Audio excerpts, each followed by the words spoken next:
கடகராசி நேயர்கள் அனைவருக்கும் வணக்கம். உங்கள் வாழ்க்கையை மாற்ற போகிற சில முக்கியமான ரகசியங்களை பற்றி இந்த வீடியோ பதிவில் முழுசாக சொல்லியிருக்கேங்க. அதனால் இந்த வீடியோவை ஸ்கிப் பண்ணாமல் கடைசி வரைக்கும் பாருங்கள். சிவபெருமானுடைய நாமத்தை சொல்லி வீடியோ பதிவை தொடங்கலாங்க. ஓம் நமச்சிவாய. உங்களால் முடிஞ்சதுன்னா கமெண்ட் பாக்ஸில் ஒரே ஒரு முறை கமெண்ட் பண்ணுங்கள். இன்னும் நம்ம சேனலை சப்ஸ்கிரைப் பண்ணலைன்னா மறக்காமல் சப்ஸ்கிரைப் பண்ணிக்கோங்க. அப்படியே பக்கத்தில் இருக்கக்கூடிய பெல் ஐக்கானையும் கிளிக் பண்ணிக்கோங்க. அப்போ தான் நாங்கள் போடுற ஒவ்வொரு வீடியோ பதிவும் உடனே உங்ககிட்ட வந்துட்டே இருக்கோம். வாங்க வீடியோக்குள்ளே போகலாம். உலகெங்கிலும் உள்ள கடகராசி அன்பு சொந்தங்களுக்கு வணக்கம். நலமும் வளமும் என்னென்னைக்கும் உங்களுக்கு நிலச்சிருக்கட்டும்ங்க. வாழ்த்துக்கள் தெரிவிச்சுக்கிட்டு இந்த பதிவுக்குள்ளே போகலாம். இப்போ தலைப்பை பார்த்துருப்பீங்க. கடகராசியுடைய வாழ்க்கையில் நான் சொல்லக்கூடிய இந்த நபரால் உங்கள் வாழ்க்கையில் 3 முக்கியமான மிகப்பெரிய மாற்றங்கள் நிகழப்போகுதுன்னு அப்படின்னு போட்டிருக்கோம். அது என்னம்மா அப்படி? கடகராசியை பொறுத்த வரைக்கும் எங்களுக்கும் கண்ணீருக்கும் தான் ரொம்ப பொருத்தமாச்சு. எந்நேரமும் அழுதுட்டு ஏதாவது யோசிச்சுக்கிட்டு எவ்வளவு தான் நாங்கள் தியாகம் பண்ணாலும் எவ்வளவு தான் மற்றவங்களுக்காக உழைச்சி கொடுத்தாலும் எங்களுக்கு கெட்ட பேர் மட்டும்தானா மிச்சம். எல்லாருக்கும் எதிரிகளாக நாங்கள் மாறிடுறோம். ஆனால் தேவைக்கு எங்களில் தூக்கி வைக்கிறாங்க, தேவையில்லைன்னா தூக்கியும் போட்டுடுறாங்க. சில நேரங்களில் என்னடா வாழ்க்கை, எங்கேயாவது போய் முடிச்சுக்கலான்னு கூட யோசிக்கிறோம் அப்படின்னு எந்நேரமும் ஏதாவது ஒரு யோசனையில் சுற்றி கொண்டு இருக்கக்கூடிய கடகராசிக்காரங்களுக்கு நேரம் காலம் நமக்கு சாதகமாக வந்துடுச்சு.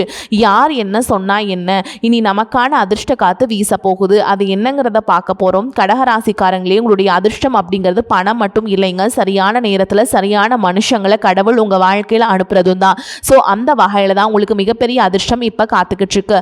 பொதுவாக கடகராசிக்காரங்க உணர்ச்சி ஆழமாக எடுத்துப்பீங்க. ஒருத்தர் உங்களுக்கு ஒரு நல்ல விஷயம் செஞ்சுட்டா அதிலிருந்து பல வருடங்களுக்கு மறக்காம இருப்பீங்க. அதே போல மற்றவங்களுடைய மனசு காயப்படக்கூடாதுன்னு ஒவ்வொரு வார்த்தையும் பார்த்து பேசுவீங்க. மற்றவங்க மனசை காயப்படுத்திட்டாக்க அந்த சின்ன வார்த்தையா இருந்தா கூட அதை ஒருபோதும் மறக்க மாட்டீங்க. மற்றவங்களுக்கு நல்லது கெட்டதுக்கு உதவி செய்வீங்க. சில நேரங்களில் உயிர் கொடுக்க கூட தயங்க கூட மாட்டீங்க. அந்த அளவுக்கு ஒரு இரக்க குணத்துக்கு சொந்தக்காரங்க. உங்களை பொறுத்த வரைக்கும் நீங்களே நல்ல ஆலோசகர் தான். உங்களுக்கு யாராவது ஒருத்தர் நல்ல வழிகாட்டிட்டாங்க அப்படின்னா உங்களுக்கு பெரிய மாற்றம் ஏற்படும். அதை பற்றி தாங்க இந்த பதிவில் நம்ம பார்க்க போகிறோம். பொதுவாக கடகராசியை பொறுத்த வரைக்கும் உங்களால் மற்றவங்களுக்கு தாங்க அதிர்ஷ்டம். இதனால் வரைக்கும் 1% கூட நீங்கள் அதிர்ஷ்டத்தை அனுபவிச்சதே இல்லை. ஆனால் தன்னால் உங்களுக்கு கெடுதல் மற்றவங்க நினைச்சாலும் உங்களுக்கு நல்லதே நடக்கும். சில நேரங்கள் நீங்களே வருத்தப்பட்டிருப்பீங்க. என்னடா இது இப்படி நடந்து போச்சு, சரி அவ்வளவு தான் அப்படின்னு ஒதுங்குற நேரத்தில் கூட உங்களை தேடி உங்களுக்கான அங்கீகாரம் கிடைச்சிருக்கும். இது இல்லைன்னு உங்களால் மறுக்க முடியாது இல்லையா? ஸோ அப்படி இருக்கக்கூடிய வகையில் இந்த நேரம் காலம் சாதகத்தையும் கிரக அமைப்புகளுடைய பார்வையும் கிரகங்களுடைய சேர்க்கையும் உங்களுக்கு நல்ல பலனை கொடுக்க போகுது. குறிப்பாக சில நபர்களால் தாய் மற்றும் தந்தை வழி உறவுகள் மனசுக்கு உங்களுக்கு நல்ல ஆதரவு கொடுப்பாங்க. அதே மாதிரி மனதை மேன்மை அடைய செய்வாங்க. மூத்த பெண்கள் அவங்களுடைய ஆலோசனை குடும்ப விஷயங்கள் உங்களுக்கு உதவி செய்வாங்க. நல்ல மனசு கொண்ட நண்பர்கள் சரியான நேரத்தில் உங்களுக்கு முக்கியமான வாய்ப்பு அறிமுகப்படுத்துவாங்க. தொழில் பொறுத்த வரைக்கும் பெரியவங்க வேலை தொழில் இதுக்கெல்லாம் வழிகாட்டியாக இருப்பாங்க. அதே போல் யார்கிட்டையுமே நீங்கள் கவனமாக இருக்கணும். எந்த விஷயத்தில் கவனமாக இருக்கணும் அப்படிங்கிறது பார்த்திங்கன்னா தனிப்பட்ட விஷயங்கள்.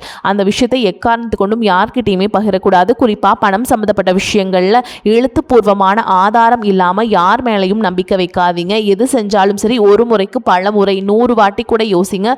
தாமதமானாலும் பரவாயில்ல, தடைபட்டாலும் பரவாயில்ல. அதை உங்கள் மனசுக்கு ஓகே அப்படின்னு உங்கள் உள்ளுணர்வு சொன்னால் மட்டும் செய்யுங்க. அவங்க சொன்னாங்க, இவங்க சொன்னாங்க, உங்களுக்கு நல்ல வழிகாட்டுதல் இருக்காங்க. பட் இந்த வழிகாட்டுதலை எடுத்துக்கிட்டு உங்கள் மனசை ஒரு அலசு பார்த்தீங்கன்னா அந்த ஆராய்ந்த பின் முடிவெடுக்கிறது சிறப்பு. யாராவது தொடர்ந்து உங்களை இந்த முடிவை மாற்றிக்கோங்க, இதை பண்ணுங்க அப்படின்னு சொல்லிட்டாங்க அப்படின்னாக்கா அவங்க கிட்ட கொஞ்சம் எஸ்கேப் ஆகிடுங்க. அதே போல் உங்களை ஒருத்தர் நல்லவங்கன்னு சொல்கிறாங்க அப்படின்னா உஷார். இவங்களை கெட்டவன்னு சொன்னால் கூட போடா அப்படின்னு போயிடுங்க. அப்போ நான் என்னதாமா பண்ணுறது, யாரை தான் நம்புறது, யாரை தான் நம்பக்கூடாது, யாரையும் முழுசாக நம்ப வேண்டாம், யாரையும் நம்பாமையும் இருக்க வேண்டாம். அதீத சிந்தனை வேண்டாம், அளவுக்கு அதிகமான பாசம் வேண்டாம். ஓகேங்களா?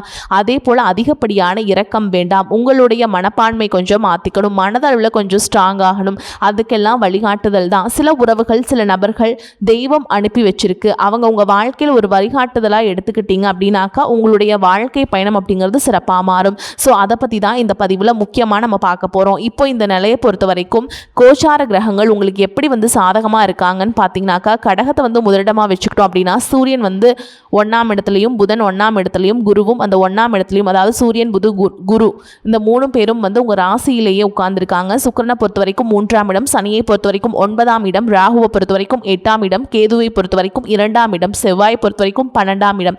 இதுதான் கடகத்தில் இருக்கிறதுக்கான முக்கியமான அம்சம். சரிங்களா? இந்த கிரகங்களை வச்சு உங்களுடைய வாழ்க்கையில் இப்போ என்ன நடக்க போகுது அப்படிங்கிறத புரிஞ்சுக்கோங்க. முதல்ல உங்களுடைய ராசியில் எந்தெந்த கிரகங்கள் அமர்ந்திருக்கான்னு பார்த்தோம்னா, கடக ராசியை முதலிடமாக எடுத்துக்கிட்டோம் அப்படின்னா உங்கள் ராசியில் முன்னாடி சொன்ன மாதிரி தாங்க சூரியன், புதன், குரு இந்த கிரகங்களுடைய தாக்கம் இருக்குது. இதில் முக்கியமானவர் யாருன்னு பார்த்தீங்கன்னா குரு உங்கள் ராசியில் இருக்கிறது வாழ்க்கையில் ஒரு புதிய அத்தியாயத்தை தரக்கூடிய காலகட்டமாக ஜோதிடத்தில் பார்க்கப்படுது. ஸோ கடகராசிக்காரங்களுக்கு வந்து ஒரு தனித்துவமான குணம் இருக்குது. வெளியில் பார்க்குறப்ப ரொம்ப அமைதியாக இருப்பீங்க. ஆனால் உங்களுடைய மனசுக்குள்ள வந்து 1000 விஷயங்கள் ஓடிக்கிட்டு இருக்கும். யாராவது உங்ககிட்ட வந்து அன்பா 2 வார்த்தை பேசிட்டா போதும், அந்த வார்த்தையை வந்து பல வருஷத்துக்கு நீங்க வந்து மனசுல வச்சுக்கிட்டே இருப்பீங்க. அப்படி நினைவுல இருந்துகிட்டே இருக்கும். அதே போல யாராவது உங்களை காயப்படுத்திட்டாலும் அது வந்து உடனே வெளியே காட்டாம மனசுக்குள்ள வச்சுக்கிட்டு பல நாட்கள் வந்து யோசிச்சுட்டே இருப்பீங்க. நம்ம என்ன தப்பு பண்ணணும், அவன் ஏன் அப்படி பேசினா, நான் அவருக்கு இவ்வளோ செஞ்சோம், ஏன் இப்படி நடந்துக்கிட்டாரு, இப்படி உங்களுக்குள்ளேயே பேசிட்டு இருப்பீங்க. உங்களுக்குள்ள பேசுறதா ரொம்ப அதிகம். இது வந்து கடகராசியுடைய குணம். இன்னொரு முக்கியமான விஷயம் பார்த்தீங்கன்னா, கடகராசி வந்து மற்றவங்களுடைய பிரச்சனையை வந்து ரொம்ப வேகமாக உணரக்கூடியவங்க. உங்ககிட்ட ஒருத்தர் வந்து தன்னுடைய கஷ்டத்தை சொன்னாங்க அப்படின்னா அது வந்து என்னவோ உங்களுக்கே நடந்த மாதிரி. ஓகேங்களா? ஒதுங்கி போக மாட்டீங்க. அந்த பிரச்சனை உங்கள் பிரச்சனையாக நினச்சி அதுக்கு வந்து தீர்வு சொல்கிறதுக்காக நீங்கள் வந்து ரொம்ப மெனக்கெட்டுட்டே இருப்பீங்க. முடிஞ்ச அளவுக்கு உதவி செய்யணும்னு நினைப்பீங்க. ஆனால் அது உங்களுக்கே பிரச்சனையாக வந்துடும். இது போல் மற்றவங்களுக்கு உதவி செய்ய போய் எத்தனை பேர் வந்து பிரச்சனையை சந்திச்சிருக்கீங்க அப்படிங்கிறத கமெண்ட் பாக்ஸில் எழுதுங்க. ஸோ இப்போ உங்களுக்கான பிரச்சனை வருது அப்படின்னா அப்போ உங்களுடைய மனசில் ஒரு கேள்வி வரும், நான் எல்லாருக்காகவும் இருக்கேன் ஆனால் எனக்கு யார் இருக்காங்க? இந்த கேள்வி வந்து பல கடகராசிக்காரங்க வாழ்க்கையில் ஏதாவது ஒரு கட்டத்தில் வந்திருக்கும். கண்டிப்பாக வந்திருக்கும். அப்படின்னாக்கா உண்மைனாக்கா ஆமாங்க, என் வாழ்க்கையில் இந்த மாதிரி கேள்வி மனசுக்குள்ளே வந்திருக்குங்கிறத கமெண்ட் பாக்ஸில் எழுதுங்க.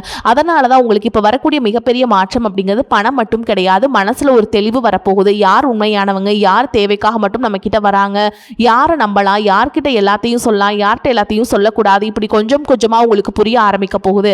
இப்போ உங்க ராசிக்குள்ள குருவினுடைய தாக்கம் இருக்கிறதுனால உங்க தன்னம்பிக்கை அப்படிங்கிறது மீண்டும் கட்டி எழுப்பக்கூடிய காலகட்டம். நீங்க இதுவரைக்கும் தள்ளி போட்ட விஷயங்கள் ஒன்று பின்னாடி ஒன்னா தாராளமா நீங்க செய்யலாம். ஓகேங்களா?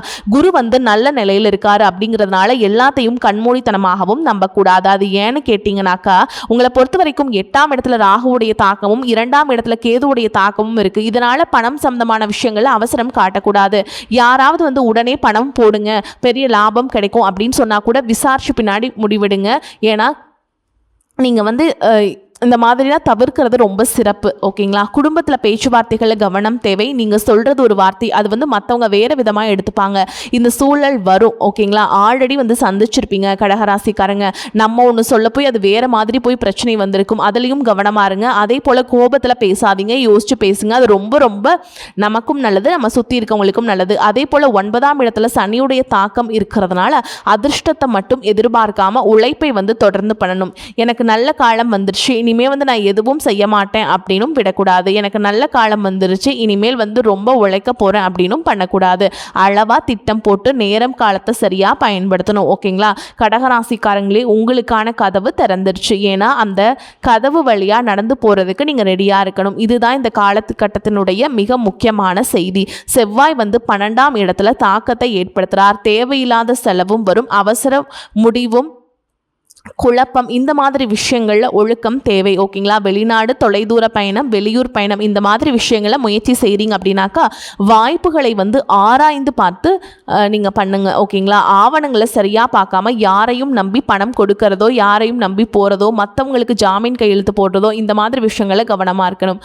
அதே போல் சுக்கிரன் 3ஆம் இடத்துல இருக்கிறதுனால முயற்சி, தொடர்பு, திறமை, இந்த மாதிரி கலைகளில் ஆர்வம், பேச்சு, எழுத்து, இந்த மாதிரி விஷயங்களில் கவனம் செலுத்துகிறவங்களுக்கு உங்களுடைய திறமை வந்து வெளிப்படுத்த நல்ல சூழல் உருவாகும். இப்போ கடகராசிக்காரங்களுக்கு ஒரு விஷயம் தோணும், எதை நம்ம செய்கிறது, எதை செய்யக்கூடாது. ஓகேங்களா? ஒரு விஷயம் பண்ணலாம், உங்களுடைய பழைய பயத்தை விட்டுருங்க.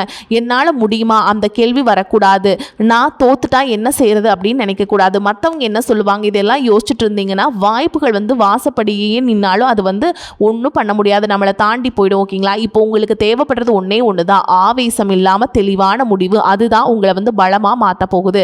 பணம் முதல்ல வந்து பண விஷயத்தில் வந்து இந்த காலகட்டத்தில் ஒரு முக்கியமான பாடம் இருக்குது. வருமானம் அதிகரிக்க வாய்ப்பு வந்தாலும் அதே நேரத்தில் தேவையில்லாத செலவுகளும் வரும். இப்போ என்ன பண்ணும், வருமானம் வருது, இப்போ தேவையில்லாத செலவும் வருது. இதை நம்ம பண்ணணுமா, பண்ணக்கூடாதுங்கிறது உங்கள் கையில் தான் இருக்குது. கடன் இருந்தால் முதல்ல வந்து அதை வந்து அடைச்சிடுங்க, ஒழுங்குபடுத்திக்கோங்க. அதே போல் மற்றவங்களுக்காக உங்கள் பேரில் கடன் வாங்கி கொடுக்கறது, புரியாமல் கையெழுத்து போடுறது, ஆவணங்களை படித்து பார்க்காம ஒப்புதல் கொடுக்கறது, இதெல்லாம் தவிர்க்கிறது நல்லது. நல்லதுங்க. கடகராசிக்காரங்க அடுத்து ஒரு பிரச்சனை இருக்குது அப்படின்னாக்கா அன்பு காரணமாகவே சில நேரங்களில் பண விஷயத்தில் எல்லையை தாண்டி உதவி செஞ்சுருப்பீங்க. அவங்க ரொம்ப நல்லவங்கப்பா, இந்த இரக்க குணமே உங்களுக்கு வந்து உங்கள் கழுத்தை அறுத்திருக்கும். அன்பு இருக்கட்டும்ங்க, ஆனால் பண விஷயத்தில் தெளிவு இருக்கணும் உறவுகளில். அதே போல் உங்களை வந்து உண்மையாக நேசிக்கிறவங்க இந்த காலகட்டத்தில் உங்களுக்கு துணையாக இருப்பாங்க. குறிப்பாக குடும்பத்தில் உங்களுடைய நலனை உண்மையாக விரும்பக்கூடிய மூத்தவங்க, அவங்களுடைய ஆலோசனை வந்து உங்களுக்கு பயனுள்ளதாக இருக்கும். எதை செஞ்சாலும் சரி வீட்டில் இருக்கக்கூடிய உங்களுக்கு ரொம்பவே பிடிச்சமான பெரியவங்க கிட்ட போய் ஆசீர்வாதம் வாங்கிட்டு இதை பண்ணலான்னு இருக்கேன், இது ஓகேவா, இந்த மாதிரி கேட்டுக்கோங்க. ஸோ உங்களுக்கு நிறைய விஷயங்கள் தெரிஞ்சாலும் ஒரு தெளிவான முடிவெடுத்தாலும் அவங்க சொல்லக்கூடிய ஆலோசனை, அவங்க சொல்லக்கூடிய அவங்களுடைய அனுபவ அறிவெல்லாம் உங்களுக்கு பயனுள்ளதாக இருக்குங்க. அதே போல் ஒவ்வொருத்தர்கிட்டையும் உங்களுக்கு குடும்ப ரகசியங்களை சொல்ல வேண்டிய அவசியம் கிடையாது. ஆனால் நீங்கள் வாயை திறந்துட்டா போதும், ஒருத்தவங்க நல்லா பேசிட்டா போதும், நல்லா இருக்கேன்னு கேட்டால் போதும், அதில் ஆரம்பித்து எல்லாத்தையும் சொல்லிடுவீங்க. அது வந்து சொல்லணுங்கிற அவசியமே கிடையாதுங்க.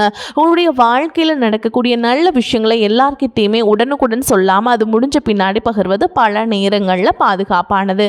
முடிஞ்ச அளவுக்கு நல்லது சொல்லாமல் இருக்கிறது கடகத்திற்கு நல்லது. ஓகேங்களா? அதே போல் ஆன்மீக விஷயம், கடகராசி உங்களுடைய அதிபதி யார்? சந்திரன். இதனால் மன அமைதியை வளர்த்துக்கிறது ரொம்ப முக்கியம். திங்கட்கிழமைகளில் சிவபெருமான வழிபாடு பண்ணுங்க. முடிஞ்ச அளவுக்கு தினமும் தியானம் பண்ணுங்க. வாய்ப்பு கிடைக்கிறப்பெல்லாம் அம்மன் கோவிலுக்கு போயிட்டு வாங்க. மிக முக்கியமாக உங்களுடைய குலதெய்வத்தை மறக்காதீங்க.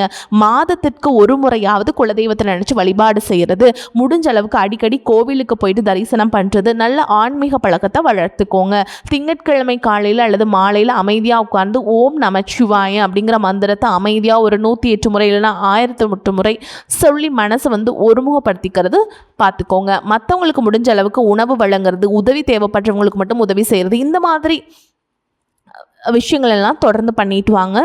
திரும்பவும் சொல்கிறேன், கடகராசி உதவி தேவைப்படுறவங்கள ஆராய்ந்து உதவி பண்ணுறது ரொம்ப சிறப்பு. அதோடு போனாலும் பரவாயில்ல நீங்கள் ஓகேங்களா. ரொம்ப வந்து உதவி செஞ்சுட்டு நீங்கள் கடைசியில் வருத்தப்பட வேண்டாம். ஆத்தோடு போட்டாலும் அளந்து போடு அப்படின்னு சொல்லுவாங்க இல்லையா, அந்த மாதிரி இருக்கணுங்க. உங்களுக்கு வரக்கூடிய நல்ல காலத்தினுடைய உண்மையான அர்த்தம் என்னென்னு தெரியுமா? பணம் மட்டும் கிடையாது, மன அமைதிங்க. உண்மையான மனுஷங்களை அடையாளம் காண்றது, தேவையில்லாத உறவுகள்லேருந்து விலகிறது, உங்களுடைய திறமை வந்து நீங்களே நம்ப ஆரம்பிக்கிறது, குடும்பத்துக்காக ஒரு நிலையான வாழ்க்கையை உருவாக்குறது, இதுதான் உண்மையான முன்னேற்றம். அதனால் இனிமேல் வந்து ஒரு விஷயத்தை வந்து மனசில் வச்சுக்கோங்க. எல்லாரையும் சந்தோஷப்படுத்தணுங்கிற அவசியம் எனக்கு இல்லை. இது வந்து நல்லா தெளிவாக புரிஞ்சுக்கோங்க. என் வாழ்க்கையை நேர்மையாக நான் வாழ போகிறேன், இதுதான் என்னுடைய கடமை, இதுதான் என்னுடைய உரிமை அப்படிங்கிறத முடிவு பண்ணிட்டீங்கன்னா கடகத்துடைய ஆட்சி இனி உச்சம்தான். ஓகேங்களா? இந்த எண்ணம் வந்துடுச்சு அப்படின்னாவே கடகராசுடைய வாழ்க்கையில் மிகப்பெரிய மாற்றம் ஆரம்பமாயிரும். உங்களுடைய நல்ல மனசை விட வேண்டாம், ஆனால் அந்த நல்ல மனதோடு சேர்ந்து எல்லாத்தையும் கற்றுக்கோங்க. எல்லாத்தையும் அப்படிங்கிறது எப்படி சொல்கிறது, ஒருத்தர் மேலே பாசம் வைக்கிறீங்களா, அளவாக வைங்க. ஒருத்தருக்கு உதவி பண்ணுறீங்களா, அளவாக பண்ணுங்கள். எல்லாத்துக்கும் ஒரு அளவு, ஒரு லிமிட் என்றைக்குமே வந்து கடகத்துக்கு வந்து வேணுங்க. அதை வந்து நீங்கள் கற்றுக்கோங்க. ஓகேங்களா? அப்போ தான் நீங்கள் நல்லா இருக்க ஆரம்பிப்பீங்க. சரிங்களா? எல்லையை கற்றுக்கோங்க. உதவி செய்யுங்க. உங்களை நீங்களே இழந்து உதவி செய்யாதீங்க. அன்பு கொடுங்க. ஆனால் உங்களையே மதிக்காதவங்கிட்ட உங்களுடைய முழு மனதையும் ஒப்படைக்காதீங்க. இறைவனை நம்புங்க. அதே நேரத்தில் உங்களுடைய முயற்சியை நம்புங்க. கடகராசிக்காரங்களுக்கு இந்த காலகட்டத்தினுடைய மிகப்பெரிய வெற்றி உங்களுடைய வாழ்க்கையினுடைய கட்டுப்பாட்டோடு மீண்டும் தன்னுடைய கையில் எடுத்துக்கிறது தான். சரிங்களா? அடுத்தடுத்து வேலை, தொழில், பணம், குடும்பம், இப்போ உங்களுடைய வேலை தொழில் விஷயத்தில் மிக முக்கியமாக பார்க்க வேண்டிய விஷயம் பார்த்தோம்னா, உழைப்புக்கேற்ற அங்கீகாரம் கிடைக்காம இத்தனை நாள் உங்களை ஒரு மாதிரி உங்களுக்கு ஒரு மனக்குறைவாகவே இருந்துச்சு இல்லையா, நான் இவ்வளோ வேலை செய்கிறேன் ஆனால் எனக்கு மட்டும் பேர் கிடைக்க மாட்டேங்குது அப்படின்னு பல முறை நினச்சிருப்பீங்க. குறிப்பாக அவங்க கூட வேலை பார்க்குறவங்களே பதவி உயர்வு வாங்கியிருப்பாங்க. நீங்கள் செஞ்சு கொடுத்த வேலைக்கு மற்றவங்க வந்து நான் சாதனை பண்ணிட்டேன் அப்படிங்கிற மாதிரிலாம் காட்டி பெருமைப்பட்டுருப்பாங்க. ஆனால் நீங்கள் தான் உழைப்பை போட்டிருப்பீங்க. ஆனால் இனிமேல் நீங்கள் செய்யக்கூடிய வேலையை பதிவு செய்து வச்சுக்கோங்க. இது எப்படிமா பதிவு பண்ணுறது? சில நேரங்களில் நமக்கு வந்து விளம்பரம் தேவை தான். இதை நான் தான் செஞ்சேன், இது என்னோடது, எல்லாத்தையும் நீங்கள் வந்து வெளிக்காட்ட ஆரம்பிப்பீங்க. மேல் அதிகாரிகளுடைய திறமையை வந்து புரிஞ்சுக்கிற மாதிரியான சரியான முறையில் வெளிப்படுத்துங்க. இந்த காலகட்டத்தில் உங்களுடைய திறமையை வந்து வெளியே தெரியக்கூடிய வாய்ப்பு உருவாக்கணும். ஓகேங்களா? வாய்ப்பு வரும், ஆனால் அந்த வாய்ப்பை நீங்கள் வந்து கரெக்டாக பயன்படுத்திக்கிறது வந்து உங்கள் கையில் தாங்க இருக்குது. பதவி உயர்வும் கிடைக்கும், சம்பள உயர்வுக்கான வாய்ப்பு இருக்குது, வேறு நிறுவனத்திலேருந்து நல்ல வாய்ப்புகள் கிடைக்கும். ஆனால் ஒரே ஒரு விஷயம், வாய்ப்பு வந்த உடனே வேலையை விட்டுறாதீங்க. புதிய வேலை, சம்பளம், பணிச்சூழல், பொறுப்பு எல்லாத்தையும் ஒரு தெளிவாக ஒரு விசாரிச்சு பின்னாடி முடிவு எடுத்துக்கணும். அதே போல் தொழில் செய்கிறவங்க, தொழில் செய்யக்கூடிய கடகராசியை பொறுத்த வரைக்கும் உங்களுக்கான முக்கியமான மாற்றம், வாடிக்கையாளர்களுடைய எண்ணிக்கை வந்துச்சு அதிகமாகும். நீண்ட நாட்களாக வராமல் இருந்த வாடிக்கையாளர்கள் மீண்டும் வருவாங்க. புதிய வாடிக்கையாளர்கள் வந்து அறிமுகமாவாங்க. நீங்கள் முன்னாடி செஞ்ச வேலை எல்லாமே நீங்கள் வந்து அதெல்லாம் அப்கிரேட் பண்ணுற மாதிரியான சூழல் எல்லாமே அமைய போகுதுங்க. இந்த வாய்ப்புகள்ங்கிறது பார்த்திங்கன்னா ஒரே ஒரு முறை தான் கதவு தட்டும். அதை நம்ம கரெக்டாக பயன்படுத்திக்கணும். விட்டுட்டோம் அப்படின்னா வந்து அது திரும்ப கிடைக்காது. உங்களை பொறுத்த வரைக்கும் அதிர்ஷ்டம் தரக்கூடிய எண்கள் அப்படின்னு பார்த்தீங்கன்னா 2, 5ங்க. இந்த எண்கள் வந்து அதிகமாக பயன்படுத்துங்க. அதிர்ஷ்டத்தை அதிக அளவில் ஈர்த்து கொடுக்கும். வரக்கூடிய வாய்ப்புகளை வந்து நீங்கள் கரெக்டாக பயன்படுத்திக்கோங்க. வாழ்த்துக்கள். வாழ்க வளமோடு நலமோடு. நன்றி, வணக்கம்.